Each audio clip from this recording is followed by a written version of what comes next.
captured and thrown to the most deadliest alien red dragon human girl, accepted he, beginning. The metallic tang of blood and ozone filled the cavernous arena. From high above, banners of alien houses shimmered with bioluminescent threads, casting eerie shadows across the sand-strewn ground. Arya Kane, a young human girl no older than 19, stumbled forward as a pair of alien guards shoved her roughly through the iron gates. Her wrists were shackled, her long braids matted with dust, but her chin remained lifted, defiant. She had been captured in a raid on her colony ship, a girl taken as nothing more than sport for the alien warlords of Dreezer. The crowd roared from their crystalline balconies. Hundreds of species gathered to witness the evening spectacle. And what a spectacle it would be! The release of the Crimson Maw, the most feared of the alien red dragons. Born from genetic experiments and bred in fire rivers beneath the planet's core, the beast was whispered to have ended entire legions.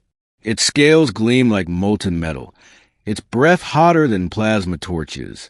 Few, if any, had survived its gaze. Another sacrifice, hissed the Drazari noble, his mandibles clacking as he leaned forward. Let us see how quickly the girl screams. Arya clenched her fists. She had grown up on Earth hearing stories about dragons, mythical creatures of fire and wing, protectors and destroyers. But this thing wasn't myth. It was alive, enormous, and waiting just beyond the steel doors on the far side of the arena. The High Chancellor of Dreezer raised his staff, released the red maw. The gates thundered open. A guttural roar shook the arena to its foundations, and from the shadowed tunnel, the dragon emerged. Its wings spread wide, blocking out the artificial suns above. Its red eyes glowed like twin eclipses. Arya's heart thundered in her chest.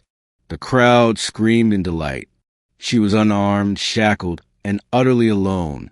The dragon's gaze locked onto her, and for a single, soul-piercing moment, she thought she was staring into the very heart of death.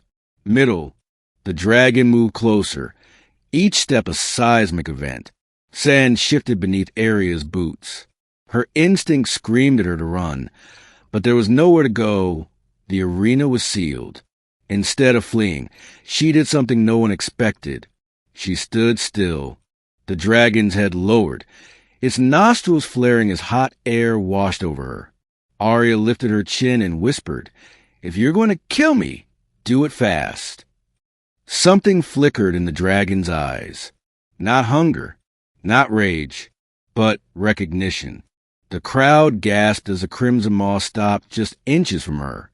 Its maw opened slightly, revealing rows of serrated teeth capable of cutting through starship hulls. Yet it did not strike. Instead, it inhaled deeply, as though sending her soul. Arya remembered something, her grandmother's words back on Earth. Dragons don't bow to fear, child. They bow to respect. Meet their eyes and never flinch. So she didn't flinch. The dragon's growl rumbled low, a sound that shook the bones but carried restraint. Slowly, almost imperceptibly, it lowered its massive head until its snout brushed the ground at her feet. The arena went silent. She commands it, one noble stammered. The High Chancellor stood abruptly, mandibles quivering. Impossible. The maw cannot be tamed. But Arya reached forward, trembling yet resolute, and pressed her hand against the dragon's snout. The scales burned with heat, but beneath that fiery armor, she felt life, power, and something older than words, a mind. And that mind spoke. "You are not like the others." The voice reverberated inside her skull, deep and ancient. Arya gasped, but held steady. "You can talk." "Not with words. With thought. Few hear me. Fewer still survive long enough to answer." Arya's pulse raced. "Why me?" The dragon's eyes narrowed. "Because you're not afraid to die." Around them, chaos erupted. The Drazari nobles screamed in outrage. Guards prepared plasma rifles, aiming not just at Arya, but at the dragon itself. The High Chancellor raised his clawed hand. Kill them both. The first blast of plasma struck the sand, sizzling near Aria's feet. The dragon roared, shielding her with one massive wing. Its scales absorbed the energy, glowing hotter. You'll die if you stay with me, Aria whispered. The dragon's thought thundered in her mind. No, with you I may finally live free. It spread its wings, and with one powerful stroke, the crimson maw launched upward, flames erupting from its jaws. The arena's crystalline balconies shattered as nobles scattered. Aria clung desperately to its neck as the dragon soared through the breach, leaving chaos below. The sky above Driza was thick with alien warships, their dark hulls glowing with green engines. Alarms blared across the city as the crimson maw flew higher, carrying its new rider. Aria felt the searing wind whip against her face. Her wrists still bore the shackles, but she barely noticed. For the first time since her capture, she felt something stronger than fear. She felt destiny. The dragon's voice came again. Your kind once walked with dragons. Not these twisted things a Drazari bred, but true kin. You remember it, even if your people do not. Then you're not their pet, Aria said. You're their prisoner. Yes, bound in chains of fire and blood. Until you, below them, the Drazari fleet mobilized. Fighters surged upward, weapons locking onto dragon. Aria tightened her grip. They'll kill us!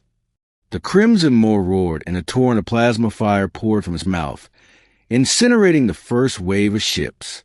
Still, the swarm pressed on. Aria's mind raced. She knew nothing about aerial combat, nothing about alien fleets, but she knew survival. She spotted the cracks in the formation, the gaps in the enemy's maneuvers.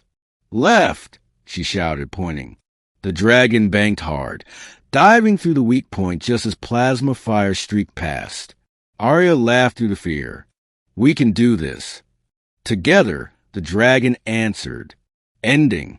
Hours later, far from Driza, the crimson maw landed in a canyon lit by alien starlight. Its wings folded with exhaustion, and Aria slid down to the ground, legs trembling. They were alive. Against all odds, they had escaped. Aria turned to the dragon, who loomed above her like a living mountain. What happens now? She asked softly. The dragon's eyes gleamed. Now, little one, you decide. You freed me. By your courage, I am no longer a weapon. Will you leave me, or ride with me into a future neither of us can see? Aria looked at the alien sky. For so long, she had been a victim, captured, mocked, thrown to die. But now, she wasn't just a survivor. She was a rider, a partner to something greater. Her lips curved into a fierce smile. We ride. The dragon's roar shook the stars themselves as it launched skyward once more. Together, girl and dragon vanished into the night, not as captor and captive, but as equals, bound not by chains but by choice. And across the galaxy, whispers began. Whispers of the human girl who tamed the deadliest red dragon, and the destiny they would carve together.